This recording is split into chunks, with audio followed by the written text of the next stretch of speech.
రాష్ట్రంలో మరోసారి భారీ ఎన్కౌంటర్ చోటు చేసుకుంది. కాల్పులో సుమారుగా 31 మంది మావోయిస్టు మృతి చెందారు. మరొకరిద్దరి భద్రతా బలగాలకు కూడా చాలా తీవ్రంగా గాయాలైపోయి వారు కూడా మరణించినట్టు తెలుస్తోంది. సో ఇంతవరకు జరిగినటువంటి ఈ సంవత్సరంలో 2025 ఈ సంవత్సరంలో అతిపెద్ద భారీ ఎన్కౌంటర్ది. 31 మందిని హతమార్చారు భద్రతా బలగాలు. 31 మంది మావోయిస్టులందరికీ కూడా వారి మృతదేహాల్ని మనం చూడొచ్చు. ఆర్టీవీ స్క్రీన్ పైన అన్నిటిని కూడా సీల్ కవర్లో ప్యాక్ చేసి ఆ భద్రతా బలగాల క్యాంప్ ఆఫీసులో క్యాంపుకు సంబంధించి ఏర్పాటు చేసినటువంటి ఆ గుడారంలో ఆ మృతదేహాలను ఉంచారు. 31 మంది మావోయిస్టులు మృతి చెందినట్టు తెలుస్తోంది. దాంట్లో చాలా కీలకమైన వ్యక్తులు ఉంటారనేది ఒక సమాచారం అంతోంది. సో ఇప్పటివరకు 2025 జనవరి 1 నుంచి మొదలుకుంటే ఇప్పటివరకు జరిగినటువంటి ఈ వరుస ఎన్కౌంటర్లో అతిపెద్ద ఎన్కౌంటర్ ఇదే. 31 మంది మావోయిస్టులు హతమార్చడం మొదటిసారిగా మనం చూడొచ్చు. సో ఇక ఛత్తీస్గఢ్ బీజాపూర్ అడవులు దండకారణ్యం దద్దరులతోంది. బాంబుల మొత్తం పెద్ద ఎత్తున అక్కడ అలజడి రేపున పరిస్థితి కనబడుతోంది. డెడ్ బాడీలని ప్రస్తుతం హెలికాప్టర్ ద్వారా తరలిస్తున్నట్టు తెలుస్తోంది. బీజాపూర్ జిల్లా హెడ్ క్వార్టర్ కి మృతదేహాలు చేరుకున్నాయి. ఎన్కౌంటర్ లో తెలంగాణ చెందిన వారు ఉన్నారు ఎవరైనా అనేది కూడా ఒక క్వశ్చన్ గా రేజ్ అవుతోంది. ఇప్పటివరకు మనం నెలవారీగా జనవరిలో ఫిబ్రవరిలో ఎవరెవరు మరణించారు ఏంటి అని ఒకసారి లెక్కలుగా పరిశీలించే ముందు అమిత్ షా ట్వీట్ చూద్దాం. ఒకసారి అమిత్ షాకు ట్వీట్ చేశారు. ఇప్పటివరకు మేము నక్సల్ రహిత భారతదేశాన్ని సాధించడంలో ఒక బిగ్ సక్సెస్ ని సాధించామంటూ ఆయన ట్వీట్ చేశారు. మీరు చూడొచ్చు ఆర్టీవీ స్క్రీన్ పైన. नक्सल मुक्त भारत बनाने की दिशा में सुरक्षा बलों ने छत्तीसगढ़ के बीजापुर में बड़ी सफलता हासिल की है. ఇప్పటివరకు నక్సల్ రహిత భారతదేశాన్ని చేయడంలో ఛత్తీస్గఢ్ బీజాపూర్ అడవుల్లో ఒక సక్సెస్ ని సాధించామని చెప్పి ఆయన ట్వీట్ ని మొదలు పెడితే ఇక పిమ్మట భద్రతా బలగాల్ని ఇద్దరు మరణించారు. 31 మంది మావోయిస్టులు మరణించారు. చాలా పెద్ద మొత్తంలో వారి నుంచి గన్స్ ని స్వాధీనం చేసుకున్నాము. వారి నుంచి మారణాయుధాలని స్వాధీనం చేసుకున్నాము. ఇకపైన ఎవరు కూడా నక్సలైట్ల ద్వారా ప్రాణాలు కోల్పోవడానికి సహించం. మేము మార్చి 31, 2026 కల్లా పూర్తిగా నక్సలిజాన్ని అంతం చేస్తామని ఆయన చెప్పుకొచ్చారు. ఒకసారి మనం 2025 నుంచి మొదలుకుంటే ఇప్పటివరకు జనవరి 4న ఒకసారి ఇటువంటి ఘటన చోటు చేసుకుంది. ఇటువంటి రకంగానే ఎన్కౌంటర్ జరిగింది. అప్పుడు 5గురు మావోయిస్టులు మృతి చెందారు. ఇక జనవరి 9న సుక్మా బీజాపూర్ బార్డర్లో కూడా ఎన్కౌంటర్ జరిగింది. అప్పుడు 3 మరణించారు. జనవరి 12న బీజాపూర్లో మరోసారి ఎన్కౌంటర్ చోటు చేసుకుంది. కుమ్మింగ్ జరిగింది. దాంట్లో 5గురు మరణించారు మావోయిస్టులు. జనవరి 16న బీజాపూర్లోనే 18 మంది మరణించారు. జనవరి 20న గరియాబంద్లో 16 మంది మరణించారు. సుమారుగా జనవరిలోనే 5 సార్లు ఎన్కౌంటర్ జరిగింది. ఎన్కౌంటర్లో సుమారుగా జనవరిలోనే 40 మందికి పైగా మరణించారు.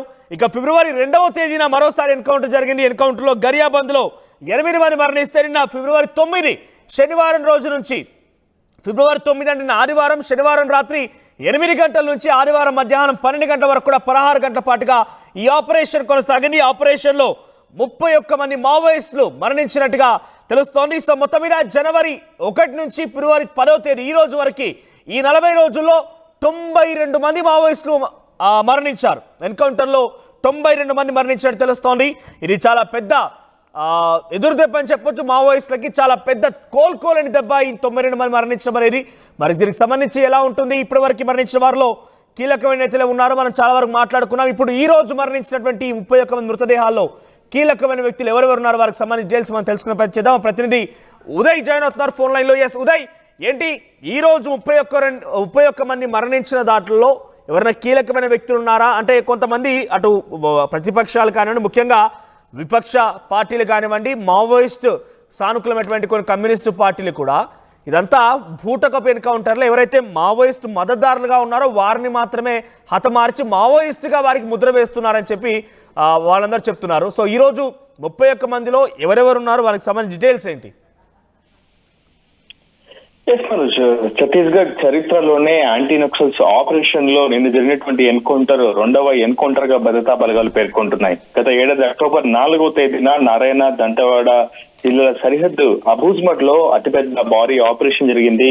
ఆ ఘటనలో మొత్తం 38 మంది మావోయిస్టులను భద్రతా బలగాలు ముట్టబెట్టగలిగాయి. 2024లో ఇదే అతిపెద్ద ఆపరేషన్ ఈ ఘటనలో భద్రతా బలగాలు వెల్లడించాలని చూసాం. కానీ ఈ ఏడాది కేవలం 2 నెలల వ్యవధిలోనే సుమారు 38 రోజుల వ్యవధిలో, 2 నెలలు కూడా కాదు, కేవలం 38 రోజుల వ్యవధిలోనే సుమారు 92 మందికి పైగా మావోయిస్టులను భద్రతా బలగాలు మట్టుబెట్టాయని నిన్న స్పష్టంగా బస్తర్ రేంజ్ ఐజీ సుందర్ తో పాటు భద్రతా బలగాలు స్పష్టంగా పేర్కొన్నాయి. నిన్న జరిగినటువంటి ఎన్కౌంటర్ కు సంబంధించిన అంశాన్ని ప్రతి ఒక్క అంశాన్ని కూడా భద్రతా బలగాలు మీడియా ఎదుటైతే పేర్కొన్నాయి. మొత్తం 31 మంది మావోయిస్టులను మట్టుబెట్టగలిగిపై ఈ ఆపరేషన్ కి సంబంధించి ప్రధానంగా టెక్నికల్ ఇంటెలిజెన్స్ ఇన్పుట్ ఆధారంగానే తమ సీనియర్ క్యాడర్ నుంచి ఇన్ఫర్మేషన్ ఆధారంగానే ఈ ఆపరేషన్ లాంచ్ చేసినట్లు భద్రతా బలగాలు పేర్కొంటున్నాయి. మొత్తం ఈ ఆపరేషన్ లో 600 మంది special task force, district reserve guards తో పాటు బస్తర్ ఫైటర్స్ తో సంయుక్తంగా ఈ ఆపరేషన్ ను చేసినట్లు, ఈ ఆపరేషన్ నిర్వహించినట్లు భద్రతా బలగాలు పేర్కొంటున్నాయి.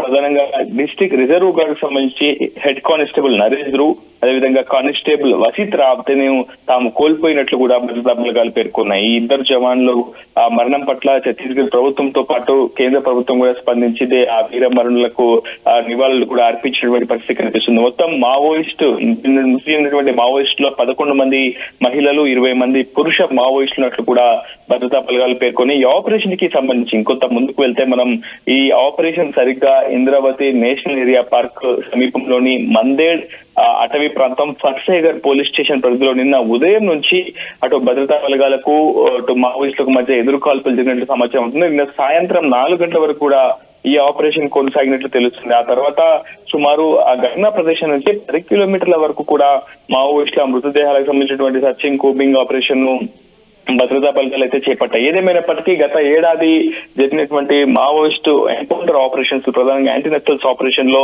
అతిపెద్ద ఎన్కౌంటర్ నారాయణపూర్ దంతెవాడ జిల్లాల సరిహద్దులోని అబూజ్బట్ ఎన్కౌంటరే. అది అందులో 38 మంది మావోయిస్టులను భద్రతా బలగాలు మట్టుబెట్టగలిగితే ఈ ఏడాది ప్రస్తుతం నిన్న జరిగినటువంటి ఇంద్రావతి నేషనల్ పార్క్ ఏరియా ప్రాంతంలో జరిగినటువంటి ఎన్కౌంటర్ లో మొత్తం 31 మంది మావోయిస్టులను భద్రతా బలగాలు పెట్టగలిగితే ప్రధానంగా మృతుల్లో తెలంగాణకు సంబంధించినటువంటి నార్త్ తెలంగాణ జోనల్ కమిటీతో పాటు ఛత్తీస్గఢ్, మహారాష్ట్రకు సంబంధించినటువంటి సీనియర్ మావోయిస్ట్ క్యాడర్ ఉండే అవకాశం ఉంటుందని ప్రస్తుతం భద్రతా బలగాలు ఒక అభిప్రాయాన్ని అయితే వ్యక్తం చేస్తున్నాయి. ఇంకా దానికి సంబంధించి ఒక క్లారిఫికేషన్ అధికార ప్రకటన రావాలి. ఎందుకంటే అటు తెలంగాణ గ్రేహౌండ్స్ ఇన్పుట్ తో పాటు అటు ఛత్తీస్గఢ్, మహారాష్ట్ర సంబంధించినటువంటి 3 రాష్ట్రాల పోలీస్ విభాగాలు ఈ అంశంలో కొంత పరిశీలన జరపాల్సి ఉంటుంది. ప్రస్తుతం ఘటనా ప్రదేశానికి నిన్న సాయంత్రం వరకు ఫోరెన్సిక్ సైన్స్ టీమ్ తో పాటు పూర్తిగా ఇతరత్ర నిపుణులు కూడా వెళ్లారు. అక్కడ దొరికినటువంటి ప్రదేశం జరిగినటువంటి కాల్పుల పరిస్థితి కావచ్చు, అక్కడ దొరికినటువంటి మందుగుడు సామగ్రిపై పూర్తి స్థాయిలో విశ్లేషణ కూడా జరిపారు. చాలా పెద్ద మొత్తంలో ఇన్సర్స్, AK-47 ఆటోమేటిక్ రైఫిల్స్, ఇతరత్ర మందుగుండు సామగ్రి, టిఫిన్ బాక్స్ బాంబులు కావచ్చు, ఇతరత్ర కార్డియాక్స్, వైర్స్, ఇలా చాలా పెద్ద ఎత్తున విస్ఫోటనం కలిగించే భారీ మందుగుండు సామగ్రిని అయితే ఘటనా ప్రదేశం నుంచి భద్రతా బలగాలు స్వాధీనం చేసుకోగలిగాయి. చాలా పెద్ద మొత్తంలో విప్లవ సాహిత్యంతో పాటు మావోయిస్ట్ కార్యకలాపాలకు సంబంధించినటువంటి అధికారిక ప్రకటనలు రిలీజ్ చేసే లెటర్ ప్యాడ్స్ కూడా పెద్ద మొత్తంలో ఘటనా ప్రదేశంలో అయితే లభ్యమయ్యాయని ప్రస్తుతం భద్రతా బలగాలు అయితే పేర్కొంటున్నాయి. చాలా పక్కా ఇంటెలిజెన్స్ ఇన్పుట్ ఆధారంగానే ఈ ఆపరేషన్ లాంచ్ చేసినట్టు చెప్తున్నాయి. ఎక్కువగా అటు మహారాష్ట్ర నుంచి గడ్చిరోలి జిల్లా మీదుగా అటు ఛత్తీస్గఢ్ లో ప్రవేశానికి, అదేవిధంగా ఇంద్రావతి ఏరియా చాలా పెద్ద ఎత్తున ఒక సేఫ్ జోన్ గా మావోయిస్టులకు పరిగణింపబడుతుంది. నిజానికి నిన్న మొన్నటి వరకు ఈ ప్రాంతం అంటే సరిగ్గా బీజాపూర్ జిల్లాలోని ఇంద్రావతి నేషనల్ పార్క్ ఏరియా ప్రాంతం మావోయిస్టులకు సేఫ్ జోన్ గా ఉండేది. కానీ అటువంటి ప్రాంతానికి కూడా వెళ్లి భద్రతా బలగాలు ఒక సర్జికల్ స్ట్రైక్ మాదిరిగా ఈ ఆపరేషన్ నిర్వహించాయనేది భద్రతా బలగాలు చెప్తున్నాయి. అంటే మునుపెన్నడూ లేని ఒక ఆపరేషన్ తాము సఫలీకృతం చేయగలిగామని చెప్పి భద్రతా బలగాలు ఒక తమ విజయ గర్వాన్ని అయితే ప్రదర్శిస్తున్నటువంటి పరిస్థితి కనిపిస్తుంది. 31 మంది మావోయిస్టులను మట్టుబెట్టడం ద్వారా నిజంగా మావోయిస్టు పార్టీకి తీరని నష్టాన్ని చేయగలగాలనేది భద్రతా బలగాలు వచ్చినటువంటి సమాధానం. ఏదేమైనప్పటికీ గత ఏడాదితో పోలిస్తే ఏ మాత్రం దూకుడు తగ్గకుండా ఈ ఏడాది తొలి ఆరంభంలోనే పెద్ద ఎత్తున మావోయిస్టులపై ఎదురు కాల్పుల ఘటనలో విజయాలు నమోదు చేస్తున్నాయి భద్రతా బలగాలు. మొత్తం తెలంగాణకు సంబంధించిన వారు ఎవరైనా కీలకమైన వ్యక్తులు ఉన్నారా? అట్ ది సేమ్ టైం ఈ రోజు 31 మంది మరణాలకు సంబంధించిన విషయం పైన మావోయిస్టు పార్టీ ఏం చెప్తోంది? కమ్యూనిస్టులు కానివ్వండి, లేకపోతే అక్కడ మావోయిస్టు మద్దతుదారులందరూ కూడా ఏ రకంగా తమ సంఘీభావాన్ని కానివ్వండి, లేకపోతే తమ మద్దతును తెలియజేస్తున్నారు? ఈ యొక్క వార్త తర్వాత వారిలో ఎటువంటి విషాదం నెలకొంది?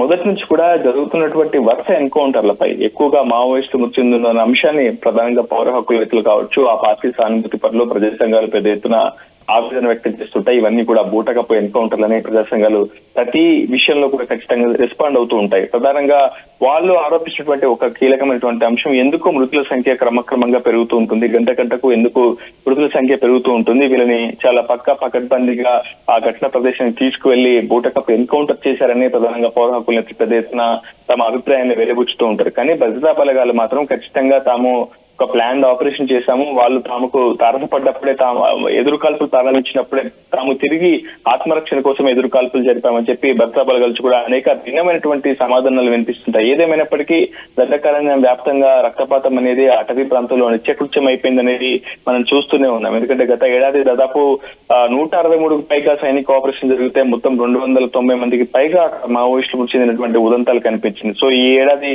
ఆరంభంలోనే సుమారు 92 మంది మావోయిస్టులను భద్రతా బలగాలు మట్టుబెట్టగలిగాయి. గతంలో డిఆర్జీ జవాన్లు కూడా 11 మంది చనిపోయారు. ఆ తర్వాత నిన్న కూడా ఒక హెడ్ కానిస్టేబుల్, ఒక కానిస్టేబుల్, డిస్ట్రిక్ట్ రిజర్వ్ సంబంధించినటువంటి విభాగానికి సంబంధించినటువంటి 2 కానిస్టేబుల్ చనిపోయారు. ఏదేమైనప్పటికీ అక్కడ పూర్తి స్థాయిలో మృతుల సంఖ్య క్రమక్రమంగా పెరుగుతుంది. అటు యాంటీ నక్సల్స్ ఆపరేషన్ పేరిట ప్రభుత్వం కావచ్చు, అదేవిధంగా మావోయిస్టు కార్యకలాపాలను వేగవంతం చేసే నేపథ్యంలో పీపుల్స్ లిబరేషన్ గెరిల్లా ఆర్మీ కావచ్చు చాలా దూకుడుగా పరస్పరం కాల్పులకు తెగబడుతున్నటువంటి పరిస్థితి కనిపిస్తుంది. ఏదేమైనప్పటికీ ఈ రోజు మధ్యాహ్నం కల్లా మావోయిస్టు మృతుల సంఖ్యకు సంబంధించినటువంటి అంశంలో ఒక క్లారిటీతో పాటు అదే ప్రధానంగా ఎవరెవరు చనిపోయారు, ఎవరెవరి మీద ఎంత నజరాన ప్రకటించి ఉంది, ఎవరెవరు ఏ విధ్వంసకర ఘటనలో పాల్గొన్నారు మృతి చెందినటువంటి మావోయిస్టు అనే అంశంపై ఒక క్లారిటీ వచ్చే అవకాశం ఉంది. మనోజ్ రైట్ ఉదయ్. సో మొత్తం మీద ఈ రోజు జరిగిన ఎన్కౌంటర్లో 31 మంది మరణించారు. సుమారుగా 2 భద్రతా బలగాలకు సంబంధించిన వరకు మరణించినట్టు తెలుస్తోంది. సో ఈ 31 మంది ఎవరైనా కీలకమైన వ్యక్తులు ఉన్నారని ఇప్పుడు ప్రధాన ప్రశ్న. సో వారికి సంబంధించిన డీటెయిల్స్ రావాల్సి ఉంది. ఇక అటు కమ్యూనిస్టు పార్టీ కానివ్వండి, వారికి మద్దతుగా ఉన్నటువంటి కొన్ని విపక్షాలు కానివ్వండి, ఈ యొక్క ఎన్కౌంటర్ల పైన బూటకపు ఎన్కౌంటర్లు కావాలని వారందరినీ టార్గెట్ చేసి వారందరినీ కూడా ఒక ప్రత్యేక ప్రాంతాన్ని తీసుకువెళ్ళి ఆ రకంగా చంపేశారని చెప్తున్నారు. మద్దతుదారులుగా ఉన్న వారిని కేవలం వారందరినీ మావోయిస్టులుగా ముద్ర వేసి వారందరూ కూడా హతమార్చే ప్రయత్నం చేస్తున్నారని చెప్పి వాళ్ళు చెప్తున్నారు. 2026 మార్చి 31 కల్లా పూర్తిగా ఈ నక్సలిజం అనే పదాన్ని భారతదేశంలో వినపడకుండా చేస్తామని అమిత్ షా కంకణం కట్టుకొని మనం చూస్తున్నాం. వరుసగా ఎన్కౌంటర్లు పాల్పడుతున్నారు. వరుస ఎన్కౌంటర్లో ఇప్పటివరకు ఈ 40 రోజుల్లో 92 మంది మృతి చెందినట్టు తెలుస్తోంది. మీరు చూడొచ్చు ఆర్టీవీ స్క్రీన్ పైన మీరు అమిత్ షా ట్వీట్ చూస్తున్నారు. అమిత్ షా ట్వీట్కి సంబంధించి చూడొచ్చు. సో అమిత్ షా చాలా క్లియర్గా ఇది ఒక బిగ్ సక్సెస్ అంటూ అభివర్ణిస్తూ మాట్లాడుకొచ్చారు ఆయన. ఒకసారి ఆర్టీవీలో కూడా మీకు కామెంట్ బాక్స్లో ఒక పోల్ అయితే ఉంది. నక్సల్ రహిత భారతం సాధ్యమేనా అని మీరు భావిస్తున్నారు? నక్సల్ రహిత భారతం అనేది సాధ్యమవుతుందా అని మీరు భావిస్తున్నారా? ఎందుకనంటే నక్సలిజం అనేది ఒక ఐడియాలజీ.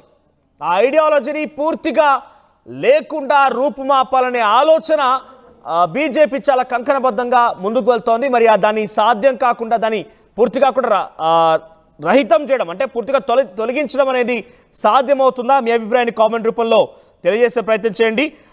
రైట్. ఇక మనం చూస్తే కనుక జనవరి 4న మొదటిగా ఈ 2025లో మొదటి ఎన్కౌంటర్ జరిగింది. అబూజ్ మోడ్లో జరిగింది అది. అక్కడ 5గురు మరణించారు. జనవరి 9న సుక్మాపూర్ బీజాపూర్ బార్డర్లో జరిగింది. బీజాపూర్ బార్డర్లో 3 మరణించారు మావోయిస్టులు. జనవరి 16న బీజాపూర్లో జరిగితే 18 మంది మరణించారు. జనవరి 20న గరియాబంద్లో 16 మంది మరణించారు. ఫిబ్రవరి 2న గరియాబంద్లో మరోసారి 8 మంది మరణించారు. ఫిబ్రవరి 9న అంటే మొన్న బీజాపూర్లో 31 మంది. సో ఈ రోజు జరిగినటువంటి ఘటన అతిపెద్దది ఈ సంవత్సరంలో. సో గతంలో కూడా జరిగింది, 38 మంది మరణించారు. 2024లో కూడా అక్టోబర్ జరిగినటువంటి ఆ ఎన్కౌంటర్లో కూడా 38 మంది మరణించారు. కానీ ఈ రోజు జరిగినటువంటి ఈ ఘటనలో 31 మంది. ఈ 2025లో ఇదే హైయెస్ట్ ఇప్పటివరకు. సో 40 రోజుల్లోనే 92 మంది మరణించారు. సో దాంట్లో మనం ఏ రోజు ఎటువంటి విధంగా జరిగిందో చూసాం. సో ఇప్పటివరకు అయితే జరిగిన దాంట్లో ఇదే అతిపెద్ద ఎన్కౌంటర్. దీంట్లో ఎవరైనా తెలంగాణ వారు ఉన్నారా అనేది ఒక కీలకంగా మారిన అంశం అయితే. సో మనం చూడవచ్చు అక్కడ హెలికాప్టర్కి సంబంధించిన విజువల్స్ కూడా చూస్తున్నాం. సెకండ్ బాక్స్లో ఆ మృతదేహాలన్నింటి కూడా హెలికాప్టర్ సహాయంతో అడవిలోంచి బయటకు తీసుకొస్తున్నారు. అయితే ఈ రోజు మరణించిన వారిలో ఒకసారి మన డీటెయిల్స్ కనుక వెళ్తే 20 మంది పురుషులు ఉన్నారు, 11 మంది మహిళలు ఉన్నారు. మొత్తం మీద 31 మంది మరణించారు. దాంట్లో ఇంద్రావతి నేషనల్ పార్క్ ప్రాంతంలో ఈ ఘటన జరిగింది. సో భారీగా ఆయుధాలని, పేలుడు పదార్థాలని స్వాధీనం చేసుకున్నారు పోలీసులు కూడా. సో 65 మందికి పైగా మావోయిస్టులు సమావేశమయ్యారని చెప్పి పక్కాగా పోలీసులకు సమాచారం అని. దీంతో శనివారం సాయంత్రం 8 గంటల సమయంలో ఈ ఆపరేషన్ స్టార్ట్ అయింది. ఈ ఆపరేషన్ సుమారుగా 16 గంటల పాటు కొనసాగించారు. శనివారం రాత్రి 8 గంటలకు ప్రారంభమైనటువంటి ఈ ఆపరేషన్ ఆదివారం మధ్యాహ్నం 12 గంటలకి ముగిసింది. దీంట్లో 65 మంది సమావేశమయ్యారని పక్కాగా సమాచారం దగ్గర వెళ్ళినటువంటి పోలీస్ భద్రతా బలగాలు 31 మందిని అంతమొందించగలిగాయి. మిగిలినవారంతా కూడా అక్కడి నుంచి వెళ్ళిపోయినట్టు తెలుస్తోంది. సో చాలా ఆసక్తి రేపుతోంది ఈ వరుస ఎన్కౌంటర్లకు సంబంధించిన అంశం పైన. మావోయిస్టు సంఘాలు కూడా చాలా తీవ్రమైనటువంటి ఆందోళన వ్యక్తం చేస్తున్నాయి, ఆవేదన వ్యక్తం చేస్తున్నాయి. మరి ఈ రోజు 31 మంది అంటే ఈ సంవత్సరంలో ఈ ఏడాదిలో ఇదే హైయెస్ట్, ఇంకా కూడా కొనసాగిస్తాం. మార్చి 31, 2026 కల్లా పూర్తిగా అంతమొందిస్తామని అమిత్ షా చెప్తున్న నేపథ్యంలో అటు మావోయిస్ట్ సంఘాల నుంచి కానీ విపక్షాల నుంచి కానివ్వండి ఎటువంటి ప్రతిస్పందన వస్తుందో చూడాలి. మరి जैसे देख पा रहे हैं जिले का जिसकी तस्वीर पहली बार टीवी स्क्रीन पे देखे। जैसे देख पा रहे हैं जिले का जिसकी तस्वीर पहली बार टीवी स्क्रीन पे देखे। जैसे देख पा रहे हैं जिले का जिसकी तस्वीर पहली बार टीवी स्क्रीन पे देखे। जैसे देख पा रहे हैं कानूनी सीपी महोदय संगठन की कैडर्स की उपस्थिति का आसूचना के आधार पर बीजापुर से डीआरजी एसटीएफ बस्तर फाइटर एवं अन्य सभी बल के संयुक्त पार्टी अभियान के लिए रवाना किए गए थे। अभियान के दौरान आज दिनांक 9 फरवरी को प्रातः 8 बजे से अनेक बार माओवादी एवं सुरक्षा बल के बीच में मुठभेड़ हुई। मुठभेड़ के उपरांत इलाका का सर्चिंग में कुल 31 माओवादियों का डेड बॉडी रिकवर किए गए थे।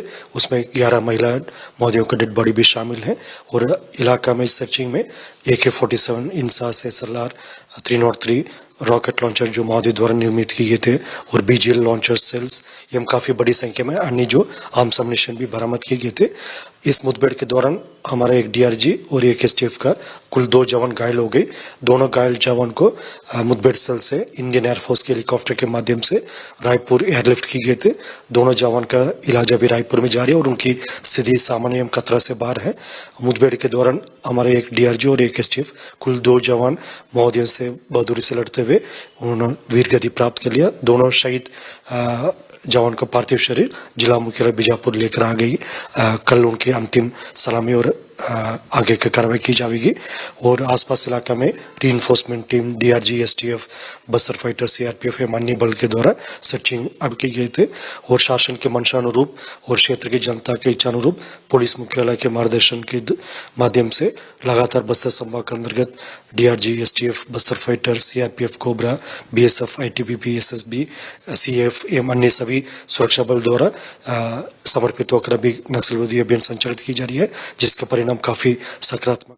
ఆర్టీవీ యాప్ వార్తల్ని క్షణాల్లో చదివే అవకాశం ఉంటుంది. ఒక న్యూస్ పేపర్, ఒక టెలివిజన్ ఛానల్ మీ చేతుల్లో ఎప్పుడూ ఉంటాయి.